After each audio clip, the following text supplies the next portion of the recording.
কোটা বাতিল নয়, সংস্কারের দাবিতে বৈষম্য বিরোধী ছাত্র আন্দোলন কাল সকাল থেকে সন্ধ্যা পর্যন্ত আবারও ব্লকেট কর্মসূচি দিয়েছে এবং তারা এই কর্মসূচি পালনের পাশাপাশি কোটা সংস্কারের কথা বলছে। একই সাথে দুইজন শিক্ষার্থী আদালতে এই মামলা স্থগিতকরণ প্রক্রিয়ার শুনানির অংশ হতে আবেদন করেছেন, যার শুনানি অনুষ্ঠিত হবে আগামীকাল। আইনমন্ত্রী আনিসুল হক বলেছেন, এই মুহূর্তে আন্দোলন একেবারেই অবান্তর। এই খবর নিয়ে কথা বলবো। আমাদের সাথে আছেন সাংবাদিক নজরুল কবির, শিক্ষক অধ্যাপক ডক্টর এস.এম. শামীম রেজা এবং যুক্ত হচ্ছেন কোটার আপিলে পক্ষভুক্ত হতে ইচ্ছুক শিক্ষার্থী আল সাদি ভুইয়া এবং হাসনাত আবদুল্লাহ, সমন্বয়ক বৈষম্য বিরোধী ছাত্র আন্দোলন। সকলকে স্বাগত, ধন্যবাদ। আমি সহকর্মী শারমিনীরার প্রতিবেদনটি দেখে আসি এবং তারপর আল সাদি ভুইয়া আপনার কাছে জানতে চাইব, আপনারা আন্দোলনে আছেন নাকি আন্দোলনের বাইরে থেকে আদালতে গেলেন? আন্দোলনকারীদের সাথে আপনাদের সম্পর্ক কি?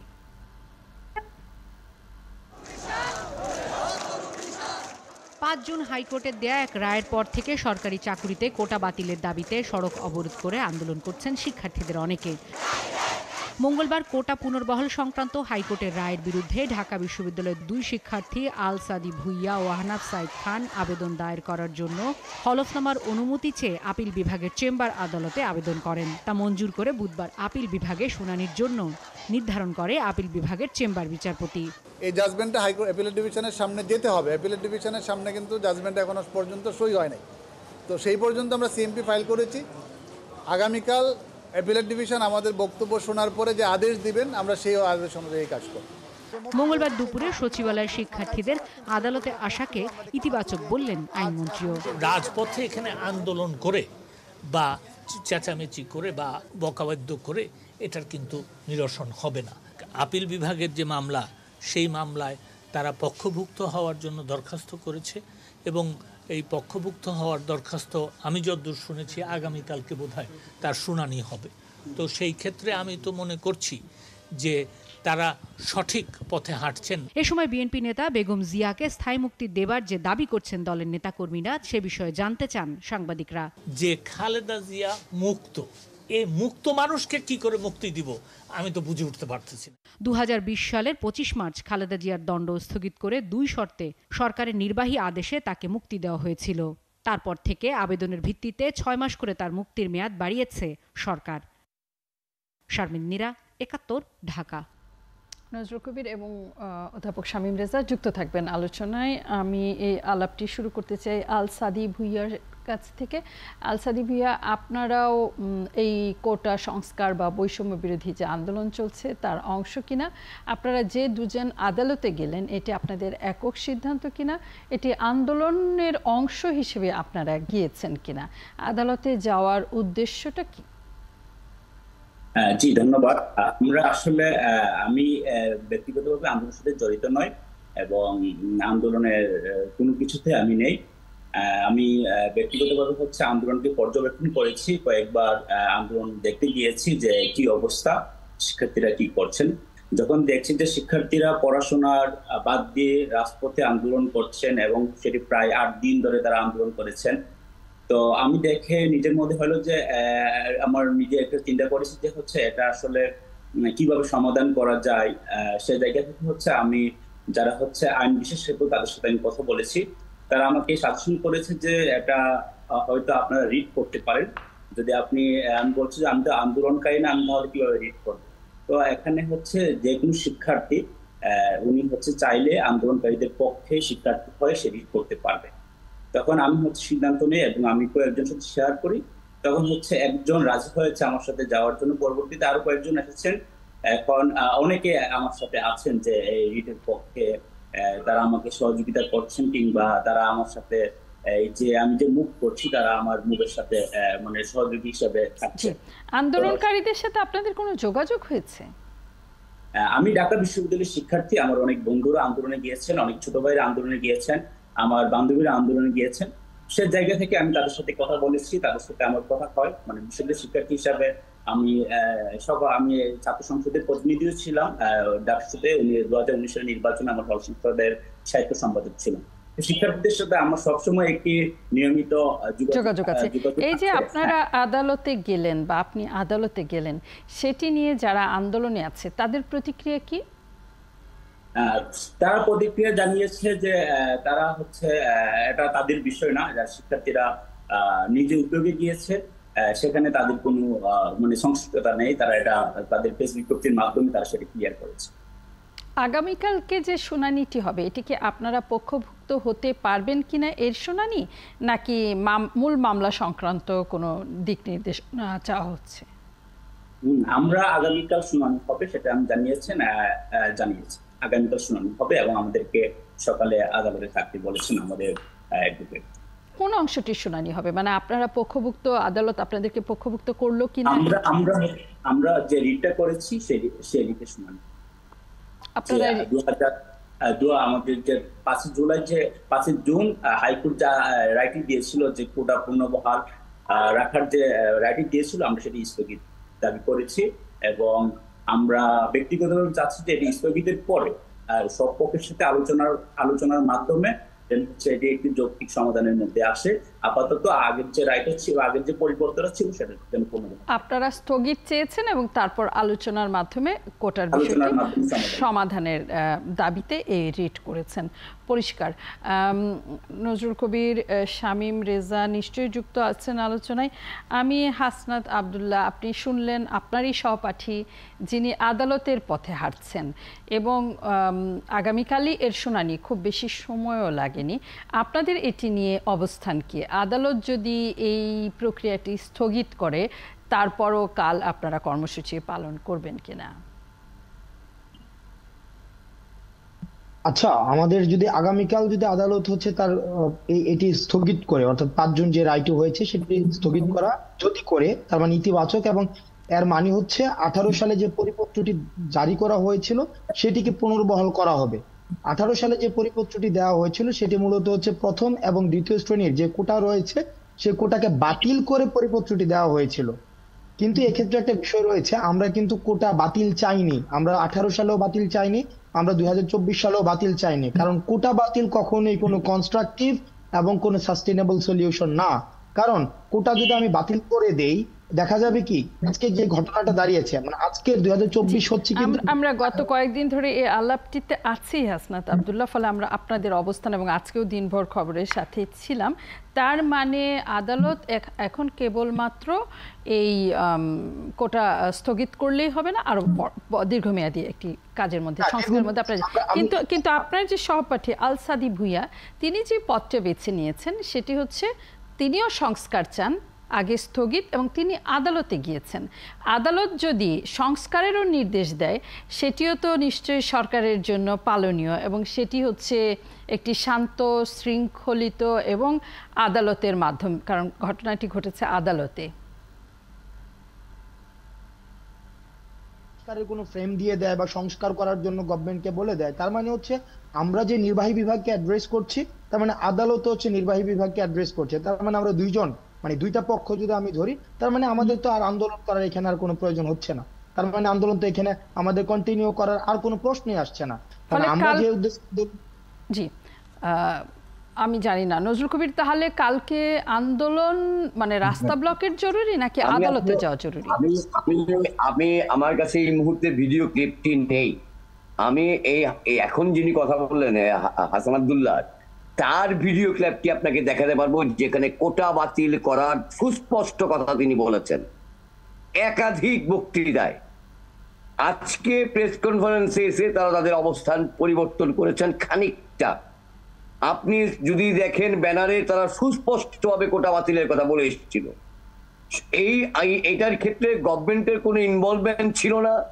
যারা ক্ষতিগ্রস্ত হয়েছে, কবির, এই আন্দোলনকারী শিক্ষার্থীরা আমাদের সাথে আলাপে বলেছেন, তারা তাদের অবস্থান পরিষ্কার করেছেন যে শুরুতে তাদের 4 দফা দাবি ছিল, এটি সঠিক, কিন্তু পরবর্তীতে তারা দেখেছেন একটি দীর্ঘমেয়াদী টেকসই সমাধান, গ্রহণযোগ্যতা যদি পেতে হয় তাহলে 1 দফার এই দাবিটিতে তারা এসে অবস্থান নিয়েছেন।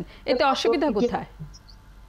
এক দফার ক্ষেত্রে দেখেন, 1 দফার ক্ষেত্রে তারা যে কোটা সংস্কার, আজকের প্রেস কনফারেন্স করার আগ পর্যন্ত আব্দুল্লাহর কথা একরকম, নাহিদ হাসানের কথা আরেক রকম, তানভীরের কথা আরেক রকম, উম্মে ফাতিমার কথা আরেক রকম। আমি একদম নাম ধরে উল্লেখ করলাম আপনাকে। এক একজন প্রত্যেকেরই তাদের নিজস্ব আলাদা একটি রাজনৈতিক প্ল্যাটফর্ম আছে। সেই দার্শনিক চিন্তা থেকে আমাকে আমি আসবো হাসনাত আব্দুল্লাহ, আসবো আপনার কাছে, আসবো নিশ্চয়ই আসবো আপনার কাছে। নজরুল কবির, তারা ধারাবাহিকভাবে আজকে যে জায়গাটা এসেছে, তারা কিন্তু শুধু বাতিল না, তারা এমনও বলেছেন 18 সালের পরিবর্তে ছিল প্রথম গ্রেড ও দ্বিতীয় গ্রেড, 2 গ্রেড। তাদের দাবিনামায় লিখিত কপি আমার কাছে রয়েছে, সেখানে সুস্পষ্টভাবে তারা বলেছিলেন সকল গ্রেডের কোটা প্রথা বাতিল করতে হবে। সেই রকম জায়গা থেকে আজকে তারা অনেকটাই পিছু হটেছেন, কারণ যেহেতু এখতিয়ারটা সরকারের নয়, এখতিয়ারটা আদালতের। আমরা কেউ জানি না আগামীকাল আপিলের শুনানি কালকেই শেষ হবে কিনা, ফলে শুনানি শেষ হয়ে পরবর্তীতে আপিল বিভাগ কি রায় দেবেন। কিন্তু কারা সংক্ষুব্ধ হয়ে গিয়েছিলেন, সেখানে কিন্তু শুধুমাত্র মুক্তিযোদ্ধার কোটাটার জায়গাটা নিয়ে আদালত আদেশ দিয়েছে, হাইকোর্ট আদালত আদেশ দিয়েছে। বাকিগুলোর ব্যাপারে কিন্তু আদালত কোনো সে দেয় নাই।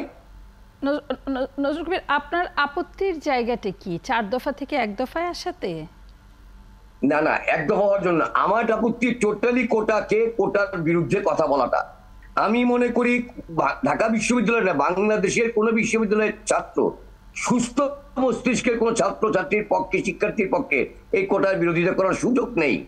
আপনি যখন বাসে চড়েন, সেই বাসে চললেও নারীদের জন্য সংরক্ষিত আসন থাকছে, সেখানে প্রতিবন্ধীর জন্য সংরক্ষিত আসন থাকছে। যদি কোন একটি বাসে সেই সংরক্ষিত আসনে প্রতিবন্ধী কেউ, শারীরিক প্রতিবন্ধী কেউ না ওঠে, সিটটা কি খালি যায়? সিটটা তো খালি যায় না, আমি আপনি তো বসি। আবার সংরক্ষিত নারীর আসন ছাড়া অন্য আসনে নারীরা বসতে পারবে না, এমন কথাও তো নেই। কিন্তু তার মানে এই নয় যে সংরক্ষিত থাকবে না। আমার সংবিধানে সুস্পষ্টভাবে বলা আছে। এখন তো পরবর্তীতে আজকে যদি দাবি, এখন যারা আন্দোলন করছেন আজকে তো এই তাদের অবস্থান না, এইটা থেকে সরে আসলেন এই প্রথমবারের মতো। আজকেও রাজশাহীতে যারা করেছেন, তাদের সংগঠনের তাদের যে সমন্বয়হীনতা, তাদের মতদ্বৈধতা হয়, হাসনাত আব্দুল্লাহকে একটু শুনি। সমন্বয়হীনতা, হাসনাত উনি অনেক ভালো বলেছেন, আমি ওনাকে শুনি বিভিন্ন বক্তৃতার মধ্যে, ভালো বলেছেন। হ্যাঁ, সমন্বয়হীনতা নিশ্চয়ই থাকবে। এই কারণে সমন্বয়হীনতায় থাকবে কারণ আমরা কোনো সংগঠিত দল নয়, 1 নম্বর বিষয়। 2 নম্বর বিষয় হচ্ছে আপনি যে প্রথমেই একটা জিনিস বললেন, আমি আহত হয়েছি, আমি ব্যক্তিগতভাবে আহত হয়েছি, এবং এই অনুষ্ঠানটা খুব জননন্দিত অনুষ্ঠান এবং সবাই দেখেন। আপনি শুরুতেই বললেন যে প্রত্যেকের একটা নিজস্ব রাজনৈতিক একটা আদর্শ রয়েছে বা রাজনৈতিক একটা ব্যাকআপ রয়েছে। আমি এই প্রোগ্রামের মধ্য দিয়ে আমি ওপেনলি বলতে পারি, আমরা আইন শৃঙ্খলা রক্ষাকারী বাহিনীর সাথে প্রতিনিয়ত আমরা যোগাযোগ মেনটেন করছি, সাংবাদিক সমিতির সাথে আমরা প্রতিনিয়ত যোগাযোগ মেনটেন করছি, এবং ব্যাকএন্ডে যদি আমাদের কোনো ধরনের পরিকল্পনা থাকে।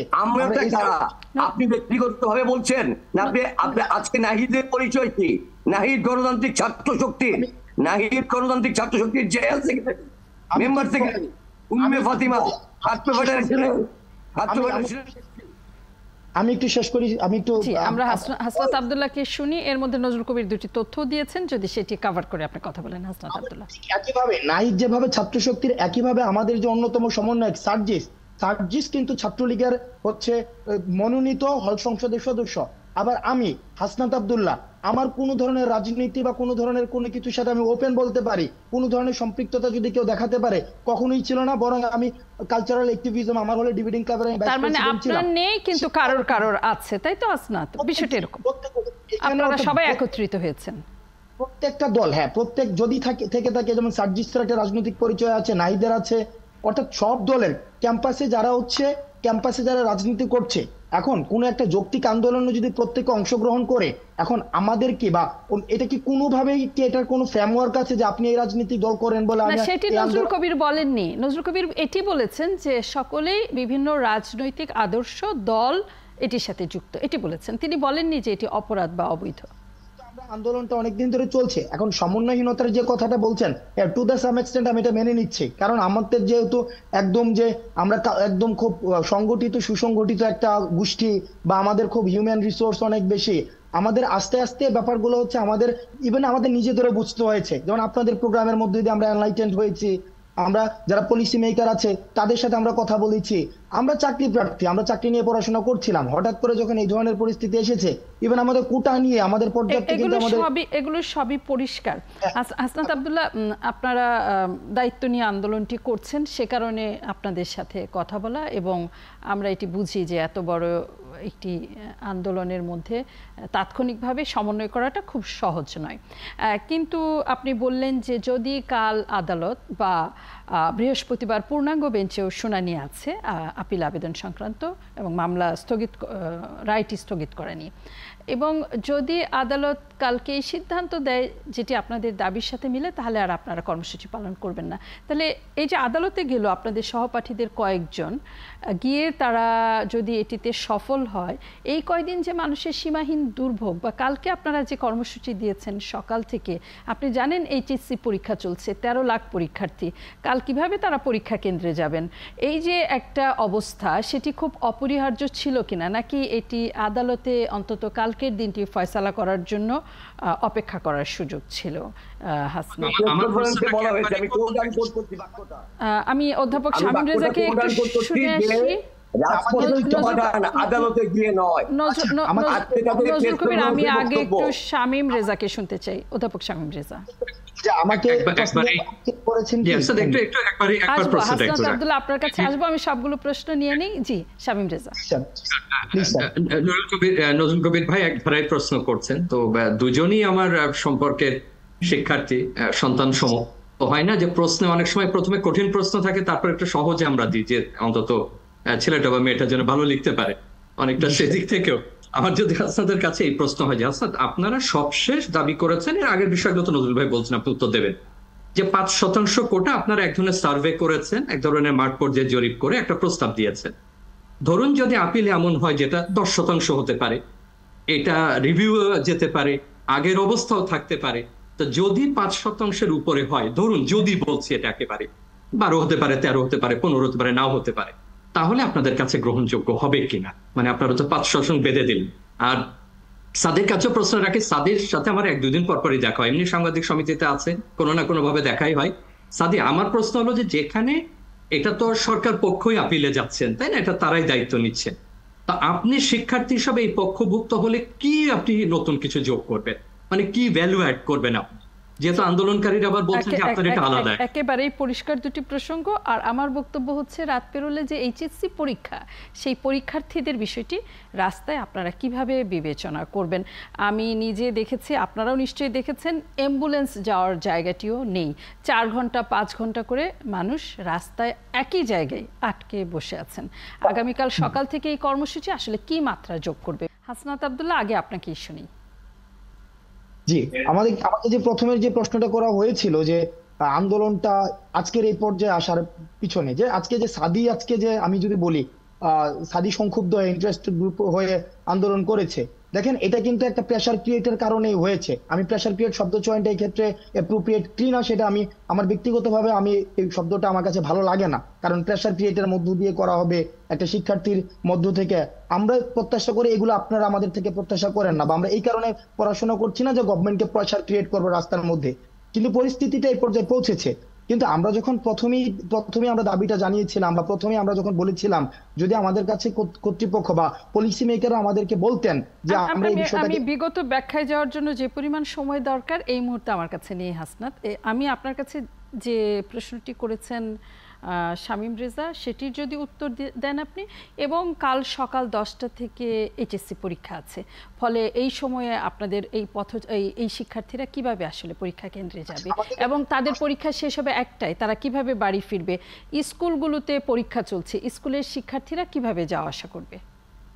আচ্ছা দেখুন, আমাদের যে আন্দোলনটি রয়েছে সেখানে যে জনদুর্ভোগ হচ্ছে না, জনগণের দুর্ভোগ হচ্ছে না, সেটা আমরা অস্বীকার করছি না, কিন্তু সেটার প্রতি আমরা সংবেদনশীল। কিন্তু আবার দেখা যাচ্ছে এই আন্দোলনটির প্রয়োজনীয়তা যারা অভিভাবক রয়েছে তারাও অনুভব করছেন, কারণ আমরা যে পড়াশোনা করছি, পড়াশোনা করার একটা অন্যতম, আমরা যারা মধ্যবিত্ত শ্রেণী থেকে এসেছি বা প্রান্তিক জনপদ থেকে উঠে এসেছে, আমাদের একটা মূল অনেকগুলো প্রয়োজনীয়তা নিয়ে কোনো প্রশ্ন নেই, কিন্তু আদালত যদি কালকে যদি একজন পরীক্ষার্থীও, আপনারা অত্যন্ত দায়িত্বশীল আন্দোলন করছেন, আমরা আপনাদের অনেকগুলো জায়গায় একমত, কিন্তু কালকে একজন পরীক্ষার্থীও যদি কেন্দ্রে গিয়ে পরীক্ষা দিতে পারেন না, আধা ঘন্টা পরে উপস্থিত হন, মানে এই দায়িত্ব, শিশু শিক্ষার্থীরা রাস্তায় ঘন্টার পর ঘন্টা বসে আছে, মানে আপনারা কালকের এই পরীক্ষার রুটিনগুলো এগুলো আপনারা বিবেচনা করবার সুযোগ ছিল কিনা? কালকেই সব শেষ হয়ে যাচ্ছে, এই তাড়াটা কেন? মানে মানুষের দুর্ভোগ। এইচএসসি পরীক্ষা আপনি দিয়ে এসেছেন, আমি দিয়ে এসেছি, জীবনের অত্যন্ত গুরুত্বপূর্ণ একটি অংশ। পরীক্ষা শুরু হবে 10টায়, আমাদের কার্যক্রম সেন্ট্রাল লাইব্রেরি থেকে শুরু হবে 10টায়। তো সেই জায়গা থেকে পরীক্ষার সাথে আমরা মনে করছি না সেটি কোনো ধরনের কন্ট্রাডিক্ট করবে। পরীক্ষা শেষ হবে 1টায়, সকাল সন্ধ্যা। আচ্ছা, 10টায় মানে রাস্তায় আপনি 10টার আগে এই পরীক্ষার্থীরা কোনো ধরনের 10টা থেকে 6টা পর্যন্ত তারা বলবে দিয়েছেন,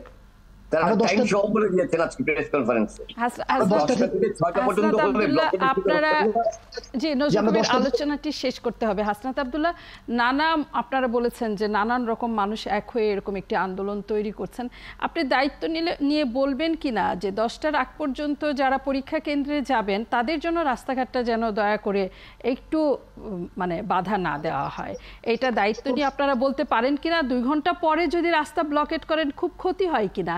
3টা থেকে আপনারা ব্লকেট করে যথেষ্ট সাড়া ফেলেছেন, একটা সময় পরীক্ষা শেষ করে এই শিক্ষার্থীরা বাড়ি ফিরবে। হাসনাত, তাদের জায়গায় নিশ্চয় আপনার পরিবার, আশেপাশের লোকজন আছে, এটাকে আপনারা কিভাবে বিবেচনা করছেন? আমাদের সাথে অনেকে যোগাযোগ করেছেন, সেই জন্য এটি আমাদের কাছে অত্যন্ত গুরুত্বপূর্ণ।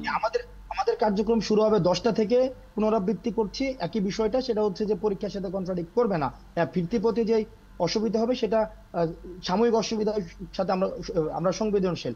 স্যার যে প্রশ্নটা করেছিলেন যে 5%-এর বিষয়, এখন স্যার আপনারা যারা গবেষক রয়েছেন বা নীতি নির্ধারক পর্যায়ে রয়েছেন বা যারা হচ্ছে নির্বাহী বিভাগে রয়েছেন, আপনারা যদি কোনো গবেষণা করে বা আপনাদের জন্য যদি কনক্রিট রিসার্চ এভিডেন্স থাকে যে আসলে যারা অনগ্রসর, সংবিধানে যে অনগ্রসর যাদের কথা বলা হয়েছে, আপনারা যে এই যে কারোর দায়িত্ব না নিয়ে আন্দোলনটি করছেন আমি জানি না, আপনারা চাইলে পরে 1 ঘন্টা আগে পরে করলে কি ক্ষতি হতো এটা আমার ধারণা কারোর কাছেই পরিষ্কার নয়। আপনি যে পারিবারিক সমর্থনের কথা বলছেন, সামাজিক সমর্থনের কথা বলছেন, সেই সকল পরিবারে অনেকের ঘরেই এইচএসসি পরীক্ষার্থী আছে এবং শিশু শিক্ষার্থীরা তাদের মূল্যায়ন পরীক্ষা দিতে স্কুলগুলোতে যাবে, তারা ফিরবে বিকাল 3টায় এবং তার মধ্যে আপনাদের কর্মসূচি স্কুলে যাবে সকালবেলা। আমি আবারও অনুরোধ করব, আশা করব বিষয়টি আপনারা বিবেচনা করে পুনর্বিন্যাস করে যদি সুযোগ থাকে ঘোষণা দিবেন। সাদি ভুঁইয়া, আপনার কাছে আপনার শিক্ষকের একটি প্রশ্ন ছিল, কিভাবে আপনারা আদালতে গেলেন, কেন এটি দরকার হলো? কি ভ্যালু অ্যাড করবে আপনার টেক্সটটা সেটা? আমি স্যারের সাদি স্যার, আমি কিন্তু আপনার সাথে মানে সরাসরি কয়েকবার আলোচনা করেছি এবং একবার আন্দোলন থেকে আসার সময় আপনারা আমার সাথে দেখা হয়েছিল, আমরা এটা কিন্তু বিভিন্ন ধরনের কথা বলছি এবং এইটা নিয়ে হচ্ছে আমি আমাদের বিশ্ববিদ্যালয়ের মাননীয় উপাচার্য স্যারের সাথে কথা বলেছি, আমি আমাদের আইন বিভাগের শিক্ষকদের সাথে কথা বলেছি। তো আসলে কি ভ্যালু অ্যাড করবে সেটার সাথে আমি এটা আসলে এখন খুব অ্যানালাইসিস করে আপনাকে দেখাতে পারবো না, তবে আমি এটা নিশ্চিত যে আমার এই আবেদনের কারণে হচ্ছে আদালত এই জিনিসটাকে হচ্ছে খুবই গুরুত্ব সহ দেখবে এবং এটার কোনো সুরাহা করা যায় কিনা, কোনোভাবে কিছু করা যায় কিনা, সেই ভরসাটা আপনি আদালতের উপর রাখতে চান। অনেক ধন্যবাদ সাদি ভুঁইয়া, হাসনাত আব্দুল্লাহ এবং নজরুল কবির অধ্যাপক শামীম রেজা। সময় একদম ফুরিয়ে গেছে, সকলকে ধন্যবাদ, যারা সাথে ছিলেন তাদেরও ধন্যবাদ।